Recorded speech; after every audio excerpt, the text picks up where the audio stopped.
I'm Jeff Altman, the Big Game Hunter, the head coach for JobSearchCoachingHQ.com.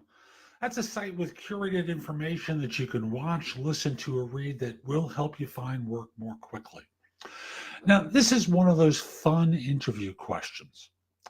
Other than money, what could have inspired you to keep working at your last job? Now, this is a values question, and they're trying to get a sense of your values vis-a-vis work or the work environment. And they've removed money from the equation because that's the pat answer that people would go with. So they're trying to get a level deeper because, frankly, there are a couple of ways that they can think of the answer to this. Number one is you're revealing something about yourself and your thought process. And the values that you lay out here indicate how they can sell to you.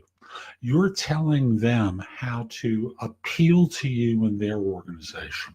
Number two is they're learning from you the variables that your current employer is going to use as part of extending a counteroffer if they're going to extend a counteroffer. So understand the thought process here as to why they're doing this. They're learning about you and how you think. They're learning about the levers your current employer will use on you to try and persuade you to stay. It's an interesting question in that regard. And, if your values and theirs differ, so for example, if you want to be part of a group and they're looking for smart, ambitious people, there's a potential conflict because I'll use an old story from Tony Robbins. I remember a Tony Robbins workshop I attended where he talked about how advertisers sell to people on TV.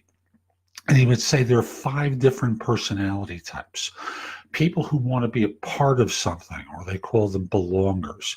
People who are societally conscious, which he described as being the biggest group out there, where they don't want to be sold to, they just want to be given information, which is kind of like what the web does for us these days, or what apps do for us. There are people who are achievers.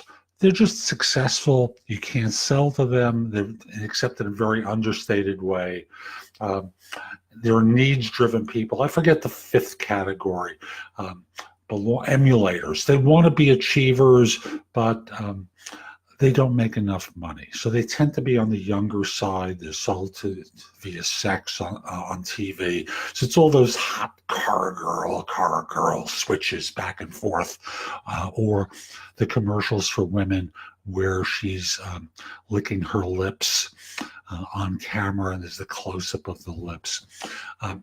And it's kind of like a similar value that they're looking for. Obviously, they're not going to sell to you in the way that I just described with the car girl commercial or licking the lips.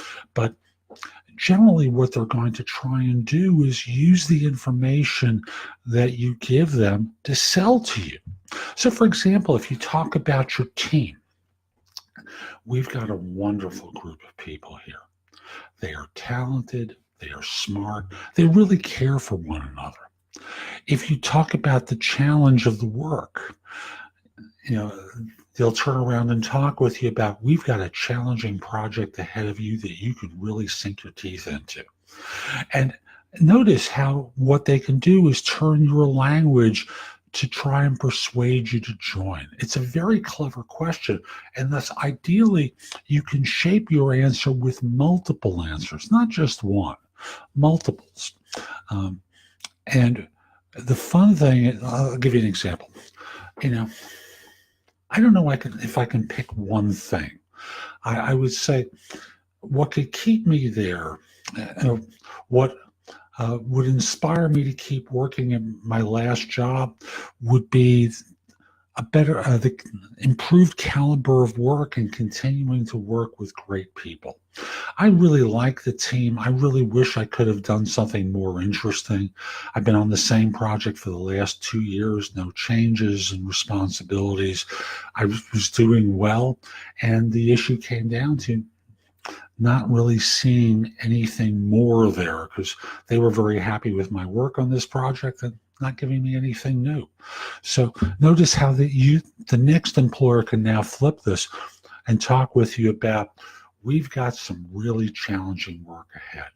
Not only that, we have a value where we believe that individuals and individuals in our organization can really get queued up for new things and talk with folks about you about other opportunities that can be available to you down the road, and thus whet your appetite for an organization that values the change. So follow where I'm going with this. This is a values question that allows them to sell to you, and at times perhaps to criticize your current employer and make themselves look well. So I hope you found this helpful. I'm Jeff Altman, the Big Game Hunter.